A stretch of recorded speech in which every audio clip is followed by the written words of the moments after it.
பிறட்ட இருந்து நீங்க அன்பை எதிர்பார்க்குறீங்க, அன்பு முழுமையாக கிடைக்கும்னு சொல்லி நீங்க நினைச்சீங்கன்னு சொன்னா நீங்க அன்பை அதிகமாக கொடுங்க. நீங்க அன்பை அதிகமாக கொடுங்க சகோதரர்களே. இல்லைன்னு சொன்னா ஒன்றும் காரியம் ஆகாது. அதற்கு பிறகு நீங்க செய்தும் கூட அங்கிருந்து அன்புக்கு பதிலா வேற ஒன்று கிடைச்சதுன்னு சொன்னா அல்லாவை தவிர வேற எந்த சொல்யூஷனும் கிடையாது. அவன் வார்த்தைகளை தவிர எந்த சொல்யூஷனும் கிடையாது. அவன் நபியின் மூலமாக கற்றுக் கொடுத்த துவாக்களை விட வேற எந்த சொல்யூஷனும் கிடையாது. அப்படி இரு மனங்களை ஒரு மனமாக இணைக்கக்கூடிய ஒரு வசீஃபாவோடு தான் உங்களை நாடி நான் வந்திருக்கிறேன். பிஸ்மில்லாஹிர் ரஹ்மானிர் ரஹீம். கண்ணியத்திற்கும் பெரும் மதிப்பிற்கும் உரிய எல்லாம் வல்ல அல்லாஹ்வின் நல்லடியார்களே, அல்லாஹ் ரப்புல் ஆலமீன் உலகத்தின் சொர்க்கமாக மனைவியின் பாசத்தையும் கணவனின் பாசத்தையும் வைத்திருக்கிறார்.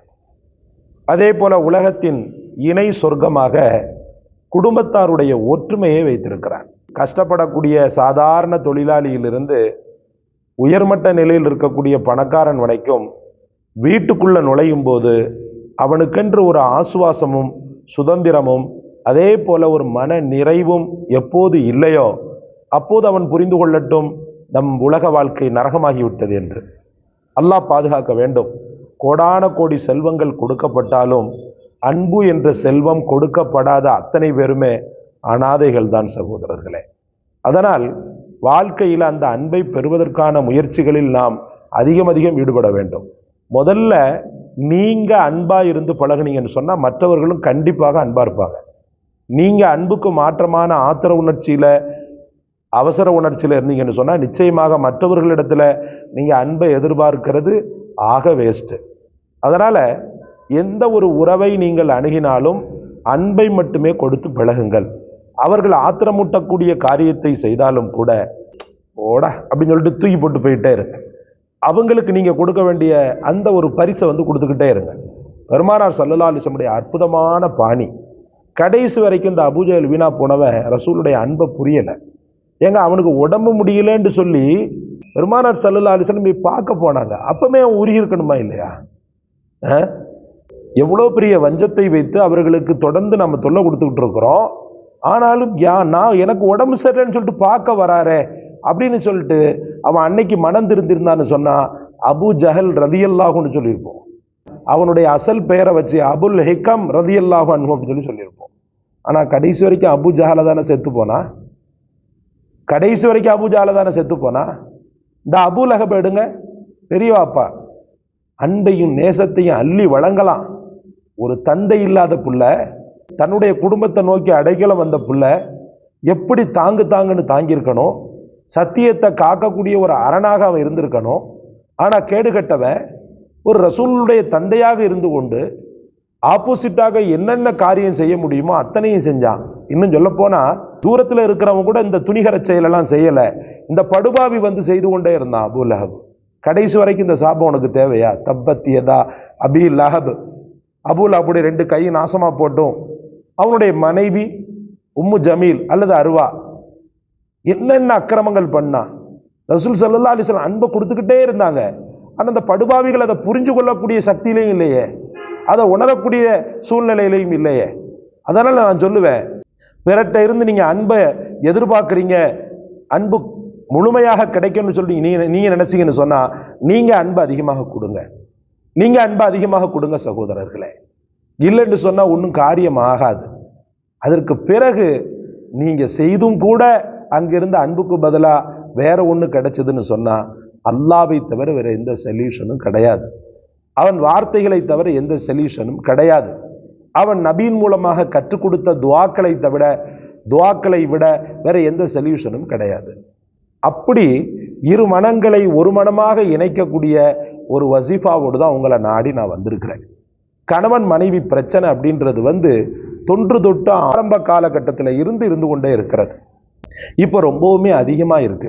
ஷரியத்துடைய நீதிமன்றங்கள்ல, ஷரியத்துடைய கோர்ட்டுகளில் தலாக்க கேட்டு நிற்கக்கூடியவங்க, ஹுலாவை கேட்டு நிற்கக்கூடியவங்க அதிகமாக ஆயிருக்கிறாங்க. ஒரு மகளை கல்யாணம் பண்ணி கொடுக்கும்போது கண்ணிறைந்த வாழ்க்கையை என் புள்ள வாழணும்னு சொல்லித்தானே ஒரு தாயும் தந்தையும் கொடுக்குறான். எவ்வளவு செலவு பண்ணி கொடுக்குறான்.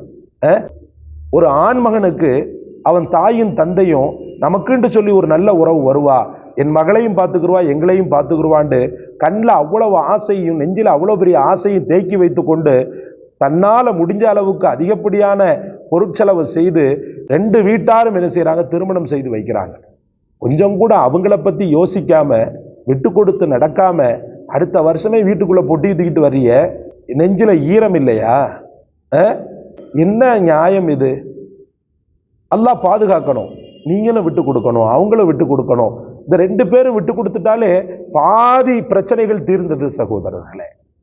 பிள்ளைகள் மேல பாசம் இல்லை, பிள்ளைகள் என் மேல பாசம் இல்லை. இந்த அன்பை நீங்க அதிகமாக கொடுத்துக்கிட்டே இருங்க. வெக்கப்படுவான், வைக்கி தலை குனிவான். என் தகப்பனை நான் இந்த அளவுக்கு இப்ப பண்ணிட்டேனே, என் தகப்பனை இந்த அளவுக்கு நான் கஷ்டப்படுத்திட்டேனே, என் தகப்பன் கடைசி வரைக்கும் என் மீது அன்பாக இருந்தாங்களே அப்படின்னு சொல்லிட்டு மேற்கொண்டு இந்த பலமான வலிமையான துவா ஒரு பெரும் மாற்றத்தை அவனுக்குள் உண்டு பண்ணும். இரத்த நாளங்களுக்குள் புகுந்து கொண்டு அவனுக்கென்று இருக்கக்கூடிய அந்த இருமாப்பை இல்லாமலாக்கும் சகோதரர்களே. அப்படிப்பட்ட ஒரு வசீஃபாவோடு தான் நான் வந்திருக்கிறேன். நபிகள் கோமான் பெருமானார் ஸல்லல்லாஹு அலைஹி வஸல்லம் அவர்கள் கேட்ட அற்புதமான துவா. அசர் தொழுகைக்கு பிறகு உட்காருங்க, சலவாத்துக்களை முன்பின் மொழிங்க, 11 முறை மொழிங்க. அல்லாஹ்விடத்துல ஓர்நிலை மனதை கொண்டு வாங்க, ஒரே நேர்கோட்டில் இருங்க. முழுக்க முழுக்க யா அல்லாஹ் எங்களின் வாழ்க்கையில மகிழ்ச்சியை தாண்டவமாடு செய் ரப்பே, அன்பை கொடு ரப்பே, என் காரியங்கள் எல்லாம் நல்லபடியாக நடைபெற என் வீட்டில் ஒரு சுமூக சூழலை நீ உருவாக்கி விடு ரப்பேன்னு சொல்லிட்டு முதல்ல அல்லாஹ்விடத்துல துவா செய்துட்டு அப்புறம் ஆரம்பிங்க அந்த துவாவை. சொல்லுங்க, அல்லாஹும்ம அல்லிஃப் பைன குலூபினா வ அஸ்லிஹ் தாத்த பைனினா வஹ்தினா சுபுலஸ் ஸலாம். திரும்பவும் சொல்றேன், அல்லாஹும்ம அல்லிஃப் பைன குலூபினா வ அஸ்லிஹ் தாத்த பைனினா வஹ்தினா சுபுலஸ் ஸலாம். அல்லாஹும்ம அல்லிஃப் பைன குலூபினா வ அஸ்லிஹ் தாத்த பைனினா வஹ்தினா சுபுலஸ் ஸலாம். அல்லாஹும்ம அல்லிஃப் பைன குலூபினா, எங்கள் ரப்பே எங்கள் உள்ளங்களுக்கு மத்தியில அன்பை விதைக்க செய்து விடு ஆண்டவனே, அன்பை விதைக்க செய்து விடு. கணவன் மனைவி பொண்டு புள்ள பாப்பா அம்மா என் குடும்ப சூழல் அனைத்து மக்களுடைய உள்ளத்திலும் நீ அன்பை விதைத்து விடு இறைவா. அஸ்லிஹ் தாத்த பைனினா, எங்களுக்கு மத்தியில காரியங்களை எல்லாம் சீராக்கி விடு இறைவா. மனம் குன்றி போய் இருக்கக்கூடிய, மனம் கோணி போய் இருக்கக்கூடிய அந்த மக்களை எல்லாம் சீராக்கி என்னை புரிந்து கொள்ளக்கூடிய தன்மையை ஏற்படுத்தி விடு இறைவா. வஹ்தினா சுபுலஸ் ஸலாம், அதோடு கூடி எங்களுக்கெல்லாம் நேர்வழியை காட்டு. வெறுமன்ன உலக அன்பை மட்டும் கணவன் மனைவி புள்ள பொண்டு அப்படின்ற மாதிரி மட்டும் பிசைஞ்சு கிடக்காம எங்களுக்கு நேர்வழியை காட்டி அல்லாஹ் அல்லாஹ் அல்லாஹ் என்று குடும்பம் குடும்பமா உன்னை வணங்குறதுக்கு நீ தௌஃபீக் செய் இறைவா அப்படின்னு சொல்லிட்டு கேளுங்க. எத்தனை முறை கேட்கறது? 7 முறை கேளுங்க. 7 முறை அழுது அழுது கேளுங்க. 7 சொட்டு கண்ணீர் வடியணும். 7 சொட்டு கண்ணீர் வடியணும். கண்ணீர் கரைத்து விடும் சகோதரர்களே, கண்ணீர் கரைத்து விடும். கண்ணீர் துன்பங்களை கரைத்து விடும். கண்ணீர் தௌபாவை ஏற்படுத்தி விடும். கண்ணீர் பாவங்களை கரைத்து விடும். கண்ணீர் அல்லாஹ்வின் அன்பை ஏற்படுத்தி விடும். கண்ணீர் வேல்யூபிள் பவர். அந்த வேல்யூபிள் பவரை இன்ஷா அல்லாஹ் அல்லாஹ்விடத்துல வடித்து கேளுங்க. அல்லாஹ் மிகச்சிறந்த கருணையாளன், உங்கள் அனைவருக்குமே நல்ல வாழ்க்கையை தர போதுமானவன். இந்த காணொளி உங்களுக்கு பிடிச்சிருக்கும்னு நினைக்கிறேன். லைக் பண்ணுங்க, ஷேர் பண்ணுங்க, சப்ஸ்கிரைப் பண்ணுங்க. எல்லாவற்றை விட மேலாக கஷ்டப்பட்டு இந்த வசீஃபாவை கண்டெடுத்து உங்களுக்கு சொன்னேன் இல்லையா, எனக்காக துஆ செய்யுங்க. ஜஸாக்கல்லாஹ். அஸ்ஸலாமு அலைக்கும் வரஹ்மத்துல்லாஹ்.